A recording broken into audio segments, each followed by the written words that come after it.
부산나 성가대 교회 유기도문 찬양 감사합니다.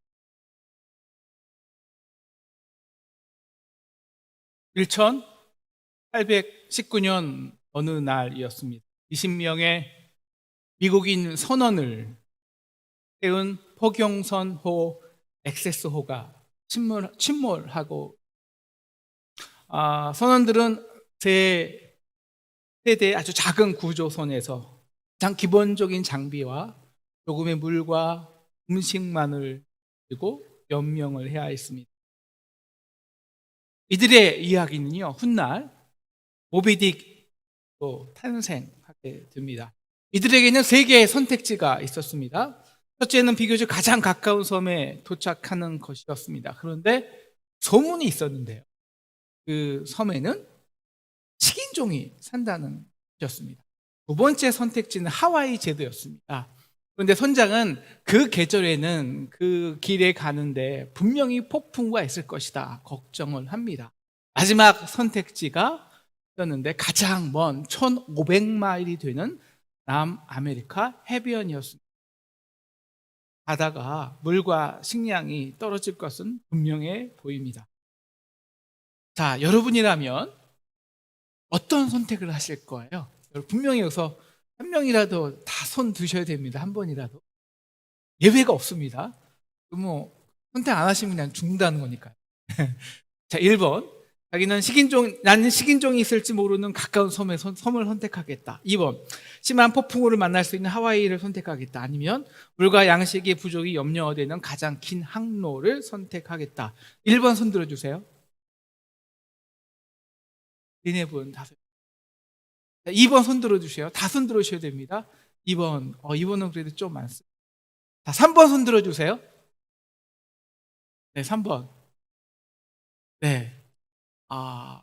2번이 좀 많고요. 3번도 많고 1번이 좋습니다. 네, 우리 교회는 조금 대중적이진 않네요. 보통은 3번이 더 많습니다. 자, 물론 이건 다 불확실한 상황이죠. 그런데 실제적으로 이들은 무엇을 선택했을까요? 뭘 선택했을 것 같아요? 실제적 역사입니다. 1번이요? 모비딕 영화, 모비딕 책 안 읽으셨나? 다 옛날 거니까요. 이들은 3번을 선택했어요. 어떤 결말을 맞았을까요? 이 중에 3번 선택하신 분들, 적지 않은 분들. 그들은 바다에서 두 달 이상을 보내고 나자 예상한 거와 같이 식량과 물이 고갈되었습니다. 아직 망망대해였죠. 마지막 생존자들이 지나가는 두 배에 구조되었을 때는 20명 중에 아주 반도 안 되는 소수만이 살아 있었습니다. 바로 그들 스스로 식인 행위를 한 덕분이요. 식인종이 두려워서 3번을 선택했는데 스스로 식인종이 된 끔찍한 결과를 초래한 것입니다. 사랑하는 상동 성도 여러분, 코로나로 또 여러 가지 삶의 상황으로 두려워지죠. 인생은 두렵습니다. 불확실성 투성이니까요. 그런데 역으로요, 그래서 희망이 있는 것입니다. 여러분, 우리가 100%다 결정된 삶을 산다면 그것이 삶일까요? 여러분, 기계나 소프트웨어는 두려움이 없어요. 모든 거 결정됐거든요. 반면에 절망 속에서 희망을, 그리고 슬픔과 아픔 속에서 회복과 지혜를, 그게 나오는 반전과 재미와 감탄과 감경이 없는 이 건조한 삶을 없는 삶을 사는 것입니다. 여러분, 세 가지 선택 다 100% 객관적으로 증명된 팩트는 아닙니다. 1번은요, 그런 소문이 있다는 거고, 2번은 그런 가능성이 많다는 거고, 3번도 그런 가능성을 찾는 것 뿐입니다. 문제는, 그런데 왜 우리는 대부분의 사람들이 실제적인 그 위험의 상황이 닥치면 왜 3번이 1번이 아니라 3번을 선택하느냐, 이 문제입니다. 그것은요, 대부분의 사람들은 두려움으로 인해 스스로 창작해 나가는 또 다른 두려운 이야기에 지배되고 있기 때문에, 여러분, 우리는요 여러 가지 이야기 중에서도 늘 충격적이고 리얼한 이야기에 쏙 반응을 합니다. 여러분, 식인종에 잡아먹힌다? 이거 상상만 해도 끔찍하지 않으세요? 이제 일단 내가 불태워지겠죠? 거기서 내 살이 있겠죠? 그리고 털이 다 제거되고 가죽이 다 벗겨지겠죠? 그리고 내 살이 누군가의 입속으로 들어가요. 여러분, 상상만 해도 끔찍한 시나리오들이 계속 머릿속에서 맴도는 겁니다. 그리고 그 두려움은요, 그 섬에 도착하자마자 바로 막닥뜨려야 됩니다. 그런데 반해 세 번째 옵션은요, 그런 막 끔찍한 시나리오들이 처음에 막 시각화되지가 않아요. 좀 막연해요. 왠지 좀 잘 가능성이 있을 것 같기도 하고요.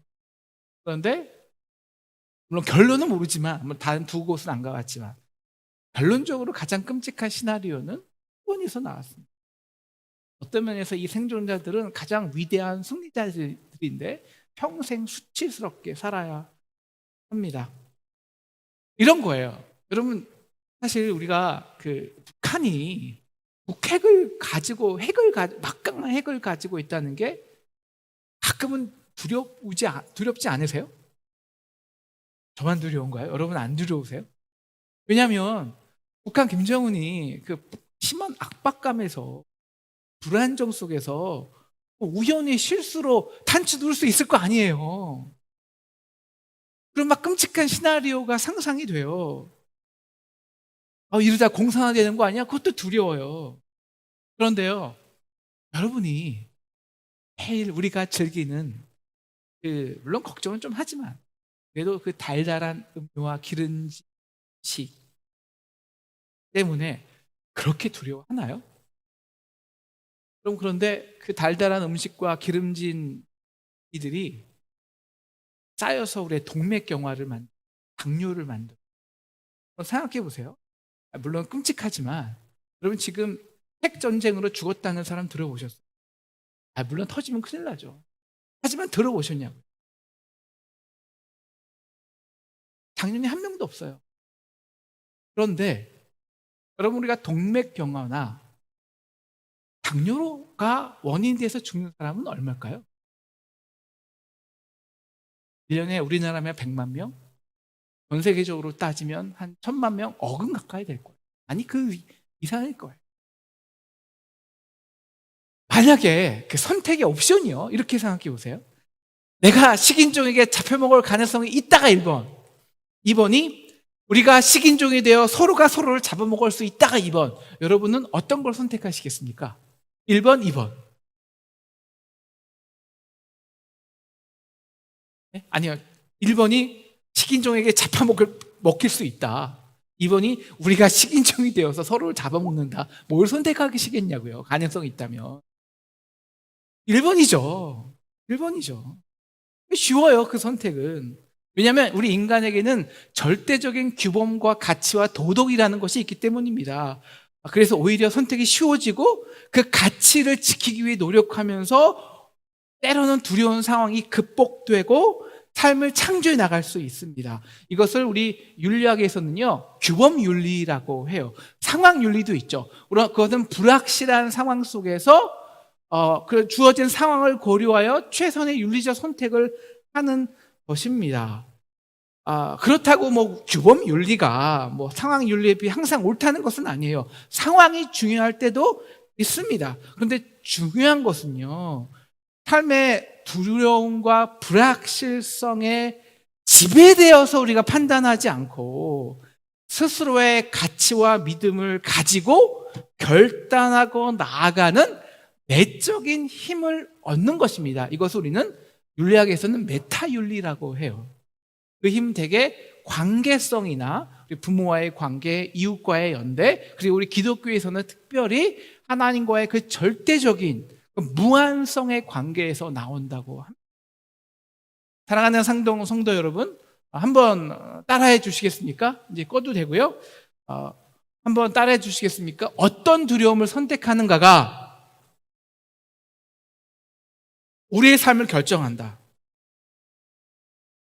네, 우리가 두려움을 벗어나기 위해 스스로 만든 그 자극적인 이야기에 평생을 갇혀 사는가, 아니면 그 두려움을 내가 마주함으로써 나의 한계, 그 작은 한계를 뛰어넘는 놀라운 삶을 창조해 나가는가, 이 선택이죠. 나의 좁다란 한계를 뛰어넘어 무한의 세계를 경험하는가, 아니면 엑세소 그 생존자들처럼 스스로 만든 그 끔찍한 이야기를 회피하기 위해 작은 보트 안에 갇혀 살다가 서로의 살점을 뜯어먹는가, 이 결정이죠. 하나는 롯의 선택이고 하나는 아브라함의 선택이었습니다. 사랑하는 상동 성도 여러분, 오늘 하나님께서 우리에게 주신 말씀을 회피할 방법은 없습니다. 오늘 말씀은 우리가 마치 그들이 1, 2, 3번 중에 하나를 선택해야 되는 거죠. 오늘 말씀은 이거나 이거 둘 중에 하나를 반드시 선택해야 합니다. 그리고 그 선택에 대한 책임을 져야 합니다. 그리고 그 책임은 선택으로 우리뿐만이 아니라 우리와 우리의 자녀, 그리고 다음 세대의 삶의 역사가 180도 달라지기 때문입니다. 그럼 그 선택의 시작이 무엇이었을까요? 바로 눈을 들어 보는 것이었습니다. 내가 무엇을 바라보는가가 내가 어떤 두려움을 선택할 것인가를 결정하기 때문입니다. 우리가 다 알지만 아브라함은 선택권을 롯에게 양보합니다. 그러자 롯은 13장 10절, 눈을 들어 요단 지역을 바라봅니다. 그리고 여호와의 동산 같고 애굽 땅과 같았더라고 말하고 있습니다. 내 눈에 보여 좋은 것이 여호와의 동산, 하나님의 축복의 기준이 되는 것입니다. 그 결과 12절, 그 악한 소돔까지 가게 되는 것입니다. 물론 아브라함도 본토 친척 아비 집을 떠나는 것이 두려웠어요. 온갖 자극적인 시나리오들이 창작되겠죠. 야, 내가 밤에 들에서 자다가 들짐승에게 잡아먹혀 뼈만 남는 것이 아니야. 내가 도적들에게 내 모든 재산을 뺏겨서 노예로 우리가 가족들이 뿔뿔이 흩어지는 거 아니야? 여러분, 가나안에 도착하자마자 심한 가뭄에 들어요. 야, 여기 있으면 굶어 죽을 수 있다고 온갖 상상의 이야기들이 나를 펼칩니다. 그래, 우리는 그래서 애굽으로 떠나갈 수밖에 없어. 근데 더 자극적인 이야기가 만들어지네요. 이쁜 내 와이프를 뺏기 위해서 혹시 나를 죽이지는 않을까? 그 이야기 한번 꽂히니까 빠져나갈 수가 없어요. 그래서 아내를 누이로 속이고 바로에게 팔아먹기까지 해요. 바로 그때 어쨌든 말씀에 순종해 보니까 아브라함은 하나님의 존재, 그 무한한 은혜를 경험하죠. 바로에게 빼앗긴 아내를 되찾을 뿐만 아니라 그 아무 이유 없이 엄청난 양떼와 은금을 얻게 되어 거부가 됩니다. 그 믿음의 경험으로 롯에게 선택권을 양보하는 겁니다. 왜? 나는 내 눈에 보이는 상황보다는 하나님의 관계를 명확히 선택하겠다는 것입니다. 아브라함은 애굽에서 이 하나님의 이야기를 경험했는데 롯은 애굽에서 양과 소떼의 풍성함만 경험한 것이죠. 왜냐하면 아브라함 같은 명확한 선택이 없었기 때문입니다. 바로 그 차이가 오늘 말씀이에요. 차이가. 이제 이 사막 같은 땅에서 어떻게 양을 칠까? 아브라함은 두려웠습니다. 하지만 그 두려움 속에 언제나 하나님은 개입하시고 찾아오시죠. 아브라함아, 내 눈을 들어. 그러니까 내가 보이는 눈이 아니라 믿음의 눈을 들라는 것입니다.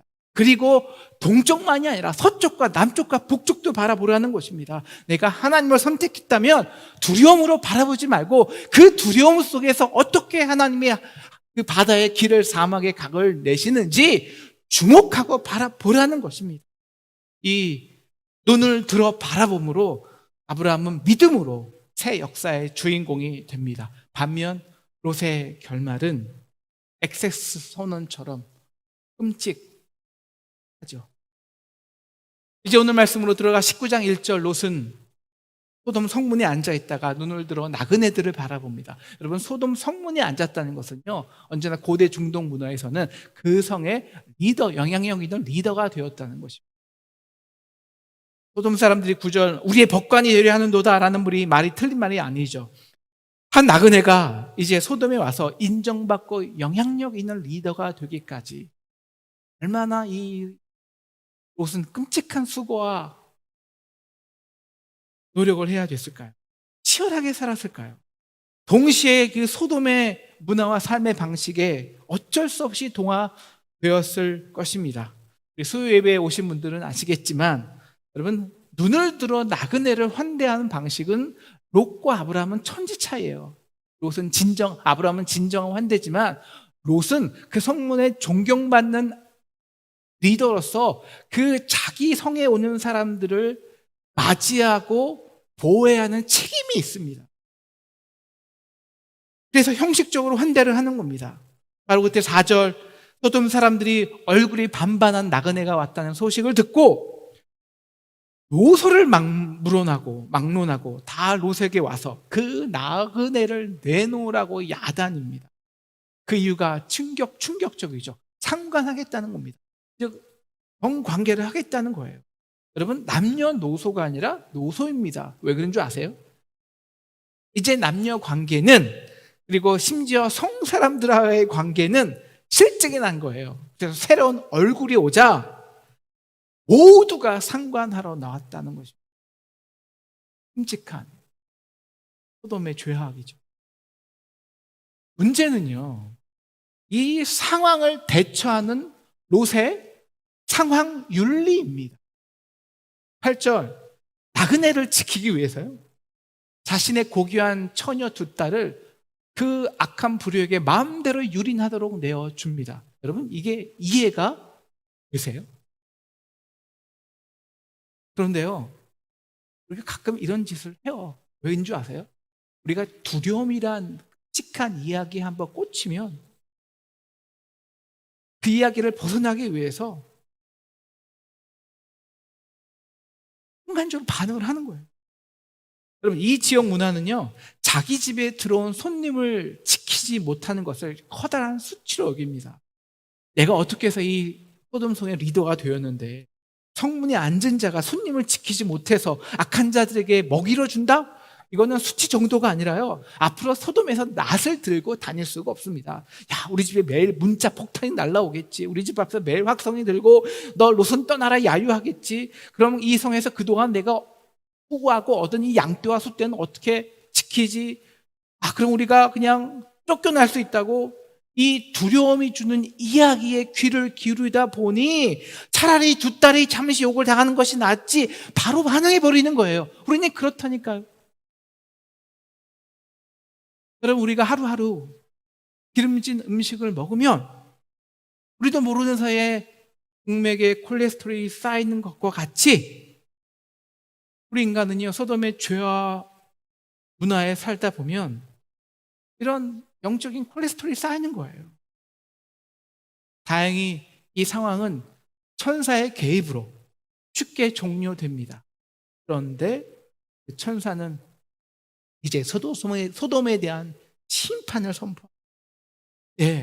모든 것이 증명됐어요. 더 이상 소돔의 죄악성을 부인할 수 없어요. 롯도 사실 그 죄악성의 일부입니다. 하지만 아브라함의 중보로 천사는 롯에게 떠나라, 이 성에서 떠나라, 자비를 베푸십니다. 그리고 롯도 그 심판을 인정하고 받아들여요. 그래서 14절 사위에게 이 성을 하나님께서 멸하실 터이니 이곳을 떠나자 권면합니다. 그런데 사위들이 16절에 보면 그것을 농담으로 여겼다고 합니다. 여러분, 이게 사위의 문제일까요? 롯의 문제일까요? 저는 롯의 문제라고 확신합니다. 왜냐하면 16절 보시면 롯이 계속 지체해요. 심판을 본인 입으로 말했는데도 불구하고 지체합니다. 내가 두려움의 이야기에 빠지자 즉각적으로 결단하여 딸들까지 내어주던 그 결단력의 롯이요, 밤이 새도록 동이 트도록 결정 하나 하지 못해요. 그래서 선사들이 재촉해서 네 딸과 아내라도 데리고 가라, 이것은 심판당한다, 억지로 밀어나니까 그냥 밀려 나가는 거예요. 롯이 사위들에게 말할 때요, 처절함이 있었을까요? 당신 자신도 소돔의 죄악의 문화를 은근히 즐겼는데, 우리 땅이 하나님 심판할지 모른데 이게 떠나라는 걸까요? 사랑하는 성도 여러분, 여기서 롯의 진짜 문제가 뭔지 아십니까? 비극이요. 네, 하나님의 심판이 있다는 거 인정합니다. 근데 그 심판의 말씀이 충격적이고 생동감 있는 이야기로 창작되지 않아요. 당장 유황불이 떨어지고요, 온 땅의 건물이 무너져서요, 여보, 나아주나, 도대체 어디 있어? 이 이야기가 창작되지 않는 거예요. 이야기에 지배되지 않아요. 왜? 다른 이야기가 더 크게 들려요. 야, 내가 몇십 년 동안 수고한 이 집과 재산은 어떡하라는 거야. 아니, 몇십 년 고생해서 이제 이만큼 살게 되었는데, 아니, 이대로 도망가면 소동 사람들에게 얼마나 비웃음을 당하겠어. 아니, 근데 혹시라도 만약에 소돔의 심판이 없다면, 그리고 떠난다면 이 재산을 그들에게 다 주는 거야? 20년 동안 소돔의 기름진 음식을 먹다가 너무 많이 쌓인 거예요, 콜스테롤이. 그래서 생명의 말씀의 역사가 통과하지 못하는 거예요. 사랑하는 상동 성도 여러분, 어차피 소돔 사람들은 두려워 안 해요. 그냥 당하는 거예요. 근데 믿는 자들이 정말 두려워할 것은 이 두려움입니다. 말씀을 알고, 하나님이 살아계심도 알고, 그 죄악으로 살면 심판당하는 경고함도 분명히 경고하심도 받았어요. 그런데 그 말씀의 무게가 느껴지지 않아요. 이야기로 창작되지 않는 거예요. 그래서 되돌아보고 지체하고 타협합니다. 이제 체질이 된 거예요. 이제 소돔에서 빠져나오는 롯에게 천사는 17절, 돌아보거나 들에 머무지 말고 산으로 도망하여 멸망함을 면하라 선포합니다. 여러분, 유황과 그 불이 떨어지는 소돔에서 빠져나온 것만 해도 감지덕지입니다. 19절, 롯이 스스로 그것이 은혜라고 말해요. 감사하면서도 이렇게 말합니다. 그런데 저 산에는 재앙을 만날까봐 제가 두려워서 절대 못 가겠어요. 왜 두려운 것일까요? 말씀의 무게가 안 느껴져요. 왜? 지금 내가 내 눈에 보이는 게 들어오니까. 내 눈에 너무 멀어요. 그리고 너무 높아요. 낭떠러지가 있는 것 같아요. 죽을 것 같아요.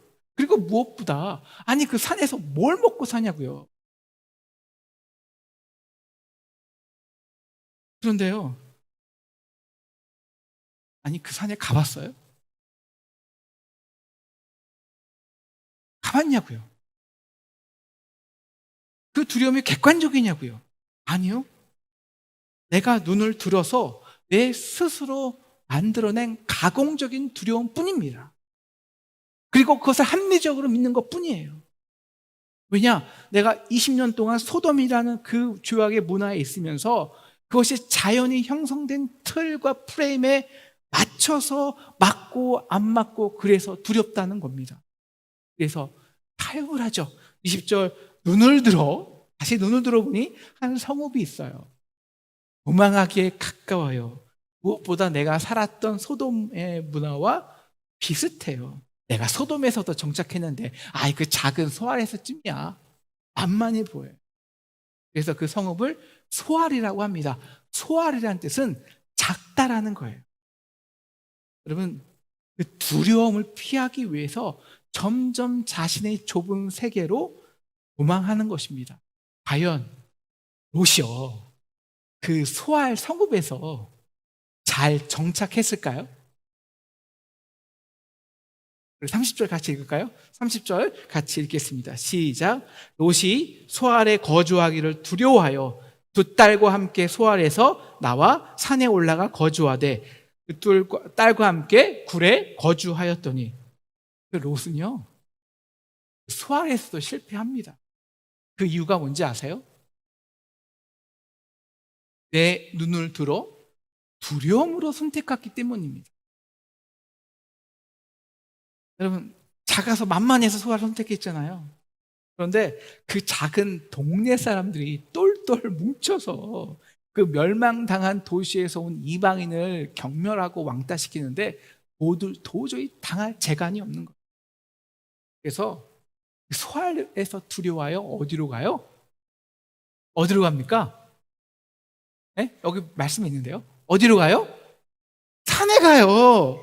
아니, 결국 산으로 가게 될 거 그냥 천사가 말할 때 바로 그냥 산으로 가지. 사랑하는 상동성도 여러분, 우리가 하나님 말씀하시잖아요. 그럼 처음에 바로 순종하기를 축원합니다.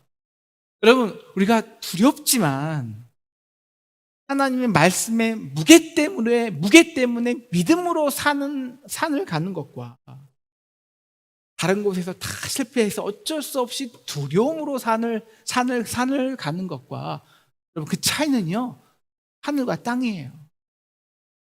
이게 롯과 아브라함의 차이입니다.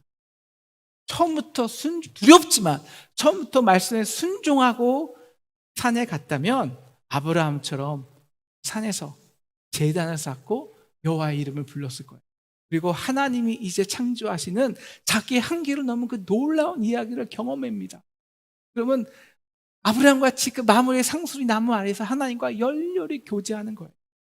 그런데 그것은 다 실패해서 두려움으로 산을 선택하잖아요.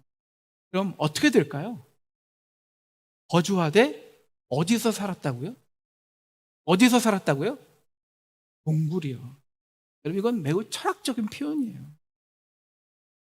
이건 다른 모든 관계를 단절하고 어둡고 좁다란 자기 내면의 세계로 피신했다는 것입니다. 왜? 거기가 제일 안전하다고 생각한 거예요. 그래서 문을 걸어 잠글고 내 방 안에만 거하는 은둔형 외톨이가 된 것입니다. 액세스워 선원들이 그 두려운 이야기를 피해 작은 구조선 자기 세계 안으로 피신한 결과와 마찬가지죠. 그리고 그 결과는 그들과 같이 더 끔찍한 결말의 주인공이 됩니다. 여러분, 우리가 동굴이라는 자기 세계에 갇혀 살다 보면요 자신의 상황이 절대적이 됩니다. 이 온 세상에는 아버지와 우리뿐이 없다고, 도저히 배필을 만날 수 없어. 그래서 여러분, 성문에 앉은 사람이 자기 손님을 지키지 못하는 것은 수치잖아요. 이 수치보다 더한 수치가 여성이 생명을 낳지 못하는 수치입니다. 그래서 또 끔찍한 이야기를 스스로 생산해내는 거예요. 야, 우리 이 동굴에서 할머니가 되도록 평생 수치스럽게 살다가 죽을 거라고. 그래서 어쩔 수 없어. 31절, 이것이 중요해요. 온 세상의 도리를 따라. 뭐예요? 어쩔 수 없다고. 아버지를 술 먹이고 상관하여서 우리의 우선을 이어가자고. 여러분, 우리가 이 두려움에 빠지잖아요. 그러면 스스로 온갖 합리적인 논리를 생산해냅니다. 온 세상이 도리가 돼요. 그럼 액세스 선언처럼 두려움을 피하기 위해서 소활 그리고 동굴이라는 극단적인 자기 세계에 빠집니다. 그러면 인육을 먹어도 아버지와 상관해도 스스로 합리적이라고 설득당하는 것입니다. 그렇게 롯의 두 딸은요, 아버지가 자신의 두려움으로 이 딸 둘을 성적 수단으로 준 그 수치를요 아버지에게 그대로 되갚아 주는 거예요. 그 이유는 아버지 때문. 아버지 롯이 그 자녀에게 두려움을 물려주어서입니다.